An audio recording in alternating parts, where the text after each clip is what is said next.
दो बिंदुओं को मिलाने वाली रेखा की दिक् कोसाइन, ये हम लोगों का नेक्स्ट पॉइंट रहेगा, ये पढ़ना है हम लोगों को कि हमारा 3 डायमेंशनल स्पेस में दो बिंदु हमारे दिए होंगे और उन दोनों बिंदुओं को जो मिलाने वाली रेखा होगी उनका दिक् कोसाइन हमको निकालना होगा।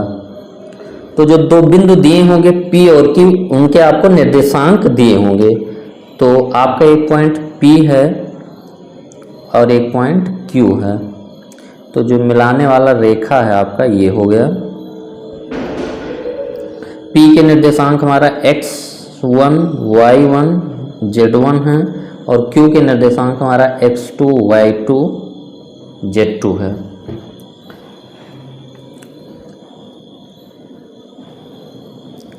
तो जब दो बिंदु आपके फिक्स हो जाते हैं तो रेखा भी फिक्स हो जाती है, इसीलिए जो दिक् कोसाइन होगा ये अद्वितीय होगा। तो इसमें एक लाइन लिख लेते हैं पहले कि दो बिंदु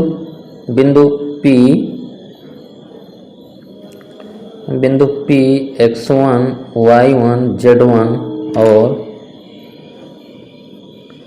Q x2 y2 z2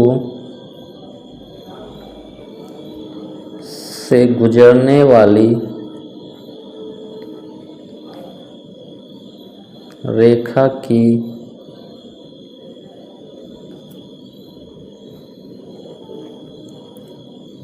की दिक् कोसाइन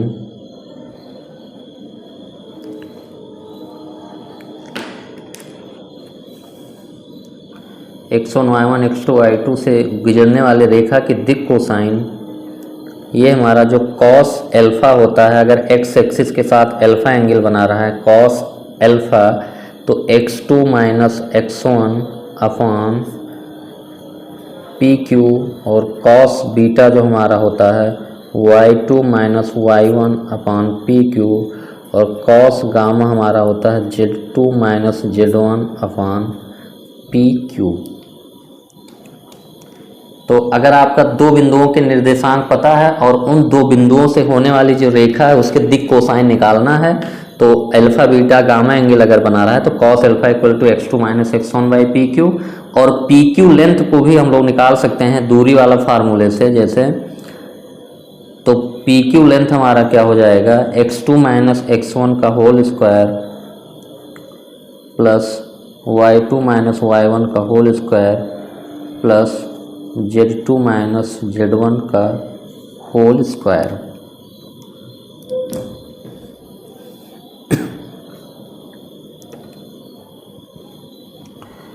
तो अगर दो बिंदु P x1 y1 z1 और Q x2 y2 z2 से गुजरने वाली रेखा की दिक् कोसाइन अगर आपको पूछा जाएगा, तो जो cos अल्फा होगा यानी x एक्सिस के साथ alpha angle cos alpha equal to x2 minus x1 by PQ, और इसको हम लोग LMN से भी कभी कभी रिप्रेजेंट करते हैं, x2 माइनस x1 अपान PQ y2 माइनस y1 अपान PQ z2 माइनस z1 अपान PQ, और PQ हमारा निकल जाएगा दूरी वाले सूत्र से।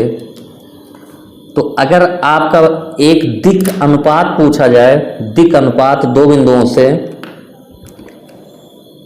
यहाँ पे अलग पॉइंट हम लोग देखते हैं कि बिंदुओं P x1 y1 z1 और Q x2 y2 z2 को जोड़ने वाले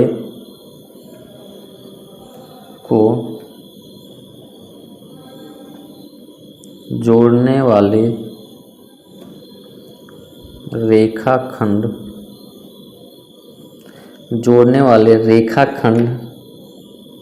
के दिक्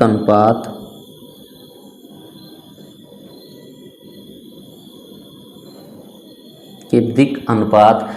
तो आपको अगर दिक् कोसाइन मिल गया है तो दिक् कोसाइन में किसी भी संख्या से आप मल्टीप्लाई कर दें, गुणा कर दें, तो हमारा दिक् अनुपात निकल जाता है। तो दिक् कोसाइन हमारा x2 माइनस x1 अपान PQ है, y2 माइनस y1 अपान PQ और z2 माइनस z1 अपान PQ है। तो अगर इसमें हम लोग PQ से तीनों में गुणा कर दें तो हमारा x2 minus x1 y2 minus y1 और z2 माइनस z1 आ जाएगा। तो दिक् अनुपात का एक जो है समूह हम लोग x2 minus x1 x2 minus x1, y2 minus y1, z2 minus z1, या आप इसको जो है माइनस भी कर सकते हैं, तो x1 माइनस x2 कामा y1 माइनस y2 कामा z1 माइनस z2 लिए जा सकते हैं।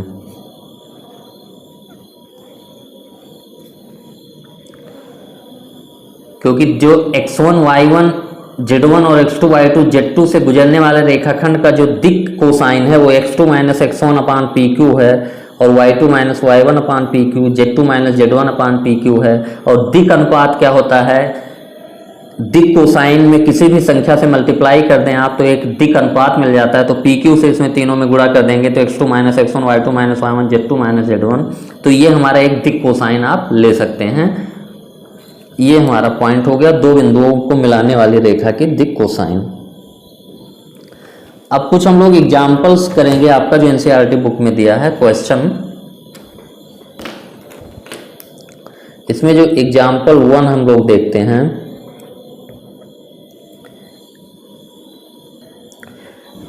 तो सबसे पहला क्वेश्चन इसमें हम लोग करते हैं, एग्जाम्पल 1 है, यदि एक रेखा x, y तथा z अक्षों की धनात्मक दिशा के साथ क्रमशः 90 डिग्री, 60 डिग्री तथा 30 डिग्री का कोण बनाते हैं तो दिक् कोसाइन ज्ञात कीजिए। यानी हमारा जो रेखा द्वारा धनात्मक x, y, z अक्षों के साथ बने कोण पता है और दिक् कोसाइन हमको निकालना है। तो इसमें जो कॉन्सेप्ट होगा सबसे पहले हम लोग लिखते हैं। कॉन्सेप्ट क्या है हम लोगों का कि यदि कोई रेखा x, y, z के धनात्मक अक्षों के साथ अल्फा, बीटा, गामा कोण बनाया हो तो उनके जो दिक् कोसाइन होते हैं कॉस अल्फा, कॉस बीटा और कॉस गामा होते हैं। तो ये हम लोग कॉन्सेप्ट पहले लिख लेंगे।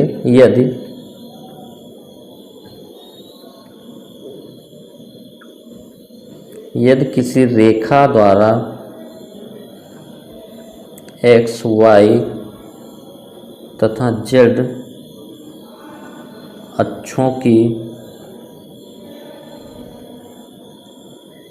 अक्षों की धनात्मक दिशा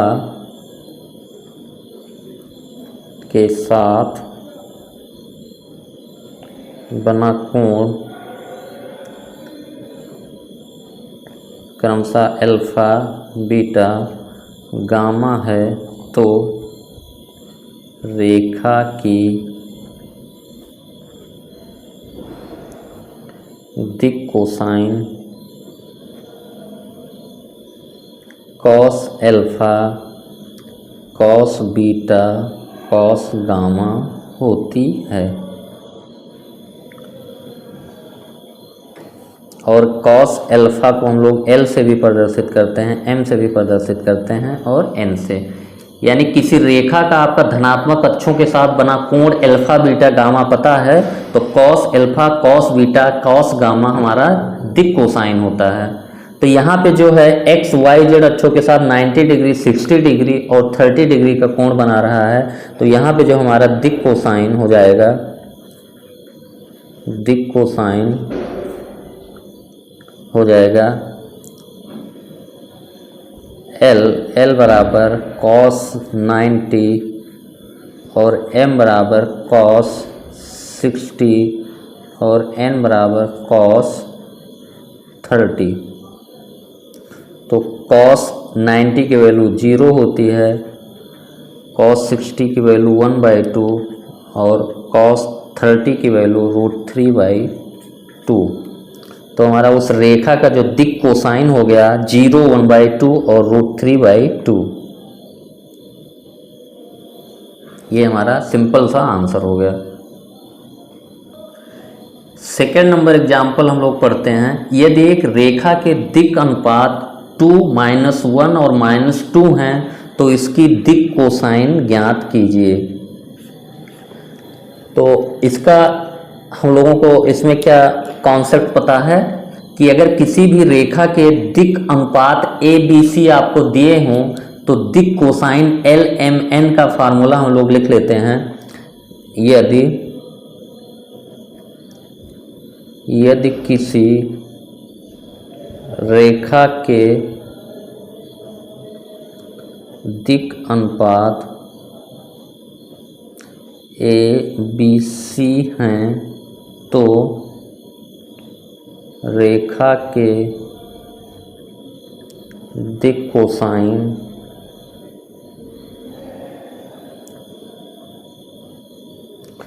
कोसाइन के मान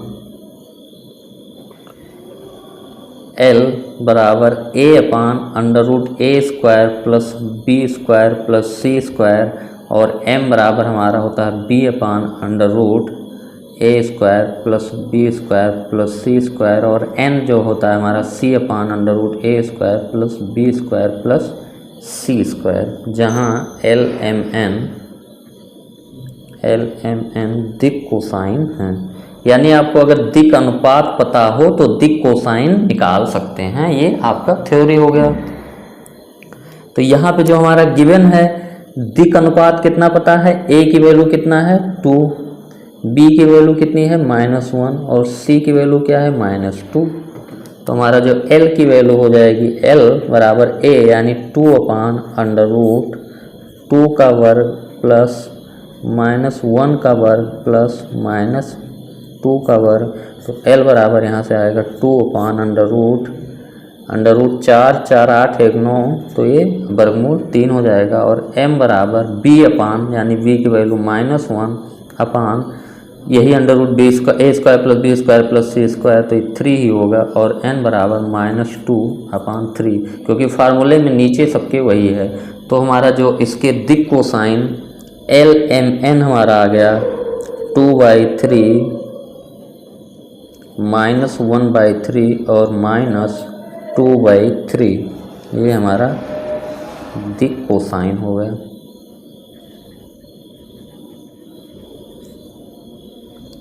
ये सेकंड क्वेश्चन हम लोगों ने तीसरा क्वेश्चन हम लोग देख रहे हैं। दो बिंदुओं -2, -4, -5 और 1, 2, 3 को मिलाने वाली रेखा की दिक् कोसाइन ज्ञात कीजिए।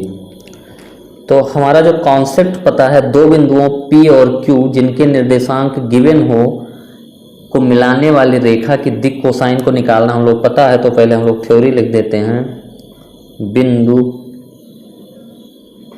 P जिसके निर्देशांक x1, y1, z1 और Q जिसके निर्देशांक x2, y2, z2 को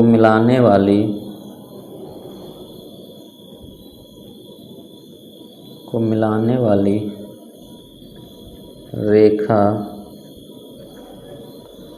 की दिक् कोसाइन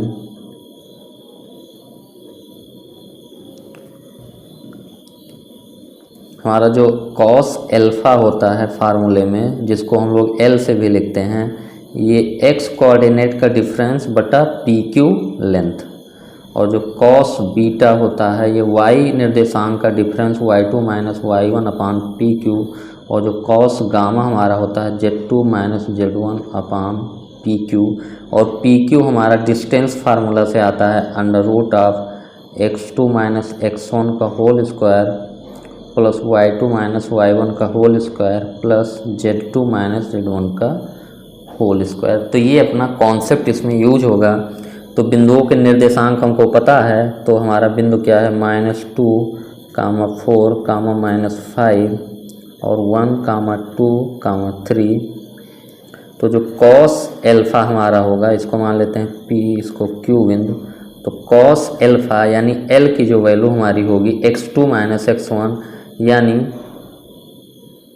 x2 x1 आप किसी को भी मान सकते हैं 1 -2 अपान PQ लेंथ हम लोग यहाँ पे निकाल लेते हैं। PQ बराबर हो जाएगा अंडर रूट ऑफ 1 -2 का होल स्क्वायर प्लस 2 - 4 का होल स्क्वायर प्लस 3 -5 का होल स्क्वायर। 1 माइनस, ये तो माइनस फार्मूले वाला और एक ये -2 वाला का होल स्क्वायर। तो यहाँ से हमारा जो PQ हो गया, ये 1 - 2 मतलब माइनस माइनस प्लस हो जाएगा, तो 1 + 2 3 का होल स्क्वायर 9 प्लस ये 2 से 4 गया -2 और -2 का वर्ग 4 हो गया और 3 + 5 8 हो गया, ये 64 हो गया। तो ये हमारा हो गया √77। तो कॉस अल्फ़ा इसकी वैल्यू आ गई √77 और ये हमारा हो गया L यानी कॉस अल्फ़ा 1 + 2 3/√77 और m हमारा जो होगा यानी कॉस बीटा y का डिफरेंस यानी 2 - 4/√77, तो ये -2/√77 और कॉस गामा हमारा हो गया z कोऑर्डिनेट का डिफरेंस 3 - -5/√77 8/√77। तो सिंपल सा कॉन्सेप्ट हम लोगों का बिंदु P x1 y1 z1 x2 y2 z2 को मिलाने वाली रेखा के दिक् कोसाइन हमारा x2 - x1/PQ, y2 - y1/PQ और z2 - z1/PQ और PQ हमारा निकलता है डिस्टेंस फार्मूला से। तो यहाँ पे निर्देशांक हमारा गिवन है, P बिंदु इसको मान लिया, Q इसको, cos alpha x2 - x1 x2 1 है, x1 -2 है तो 1 - -2/PQ यहाँ से हम लोग निकाल लिए।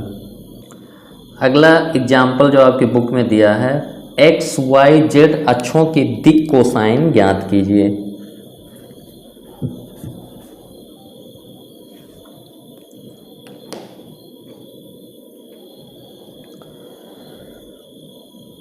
तो इसका मतलब क्या हुआ कि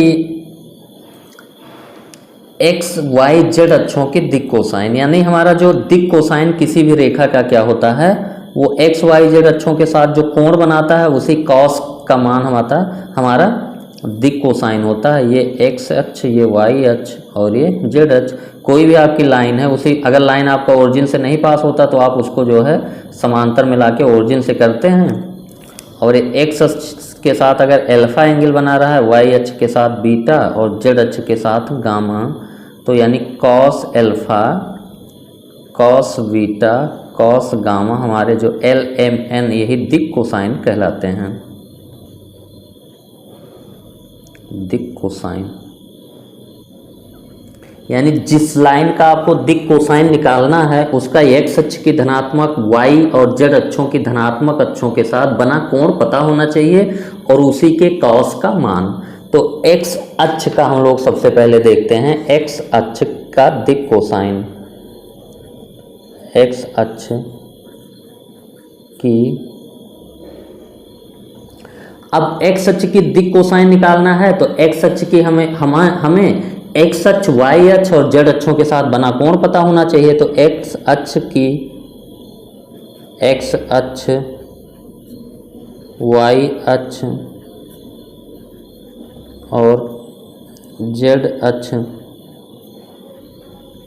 की धनात्मक दिशा से बना कोण, यानी एक्स अक्ष का हमको दिक् कोसाइन निकालना है। तो एक्स अक्ष आपका एक्स अक्ष, वाई अक्ष और जेड अक्ष की धनात्मक दिशा के साथ कितना कोण बनाता है, तो एक्स अक्ष के साथ 0 डिग्री बनाएगा। एक्स अक्ष और वाई अक्ष के बीच कोण क्या होता है, 90 डिग्री। एक्स अक्ष और जेड अक्ष के बीच क्या होता है कोण, 90 डिग्री, क्योंकि एक्स वाई जेड अक्ष हमेशा एक दूसरे के परपेंडिकुलर होते हैं। तो अब इसका जो दिक् कोसाइन हो जाएगा, यानी एक्स अक्ष की दिक् कोसाइन, एक्स अक्ष की दिक् कोसाइन आपका क्या हो जाएगा, L बराबर कॉस 0, M हमारा हो जाएगा कॉस 90 और N हमारा हो जाएगा कॉस 90। तो यहाँ से आ गया L = कॉस 0 की वैल्यू 1, M की वैल्यू 0 और N की वैल्यू भी 0, यानी एक्स अक्ष की दिक् कोसाइन 1, 0, 0, ये हमारा क्या हो गया, एक्स अक्ष की दिक् कोसाइन।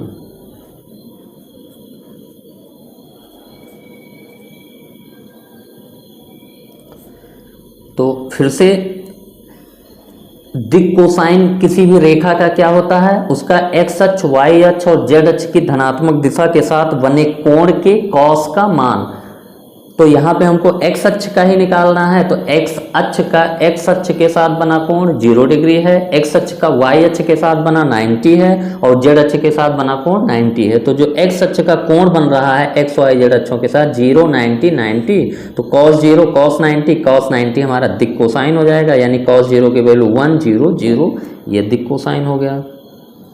अब वाई अक्ष का जो है एक्स अक्ष वाई अक्ष जेड अक्ष के साथ बना कोण, तो वाई अक्ष का जो दिक् कोसाइन हो जाएगा वाई अक्ष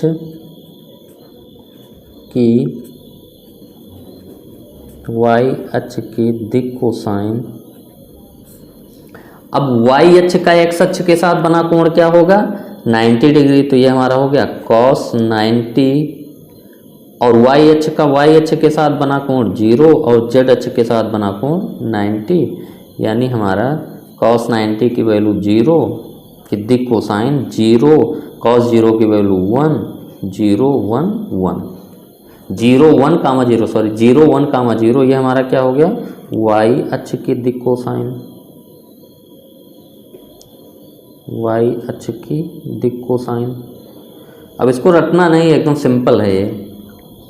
जेड अक्ष की दिक् कोसाइन हम लिख लेते हैं, जेड अक्ष की दिक् कोसाइन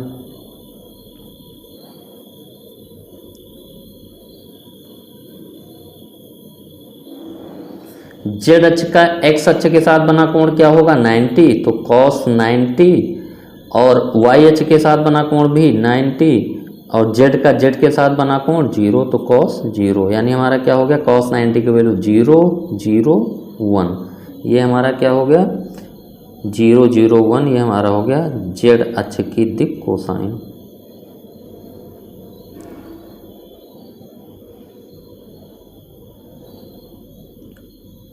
तो ये क्वेश्चन जो आपको एग्जाम्पल नंबर 4 दिया था ये हम लोगों ने कर लिया।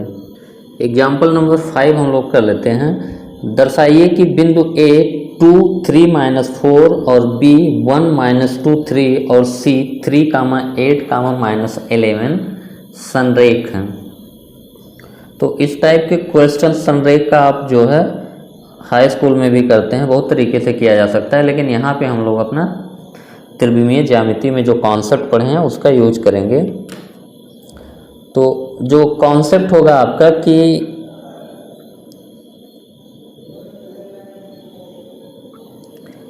अगर दो रेखाएं अगर समांतर होती हैं तो उनके दिक् अनुपात समानुपाती होते हैं। समांतर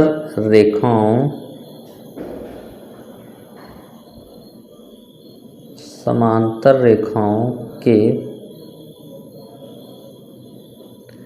दिक् अनुपात समानुपाती होते हैं।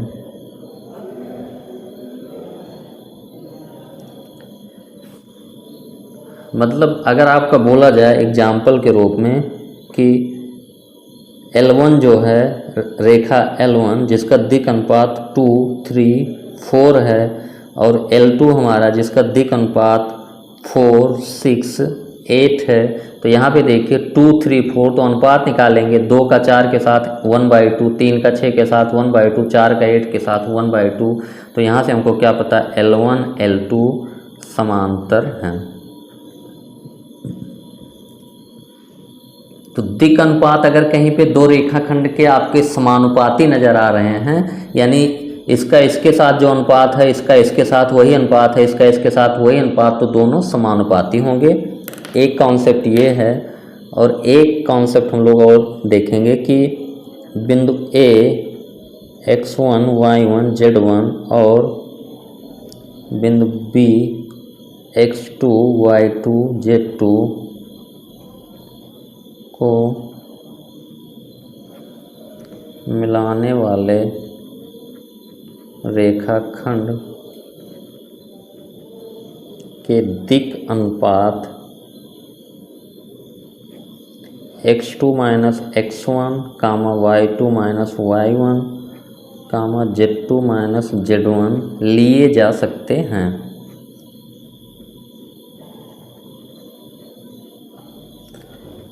यानी आपका दो बिंदु A और B के कोऑर्डिनेट पता हो तो दिक् अनुपात का एक समूह आप सिंपली आप x कोऑर्डिनेट को डिफरेंस ले लो, y कोऑर्डिनेट और z कोऑर्डिनेट, यानी x2 - x1 y2 - y1 z2 - z1 लिए जा सकते हैं।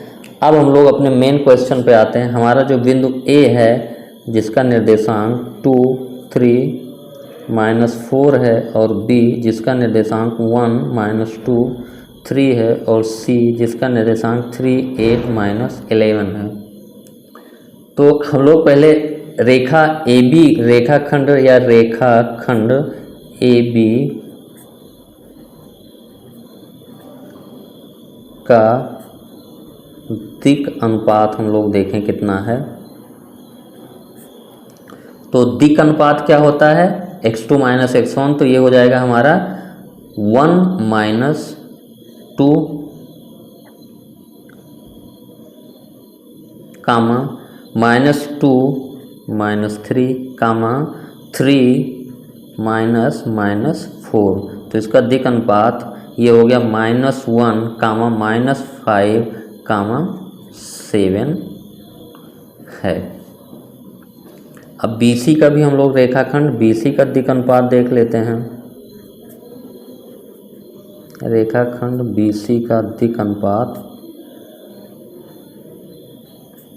हमारा क्या हो जाएगा 3 - 1 यानी 3 - 1 कामा 8 - 2 और -11 - 3। तो ये हमारा आ जाएगा 2 8 2 10 और 11 - 3 -14।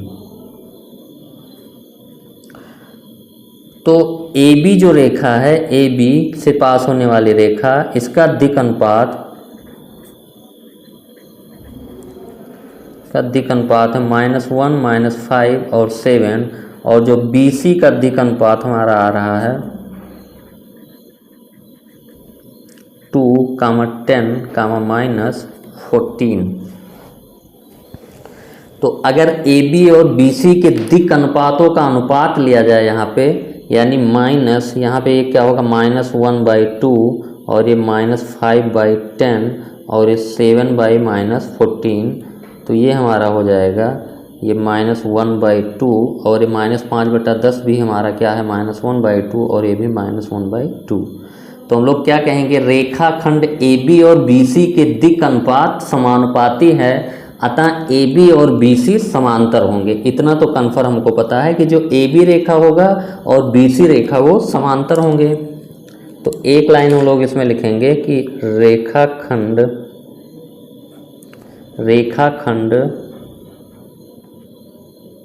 AB और BC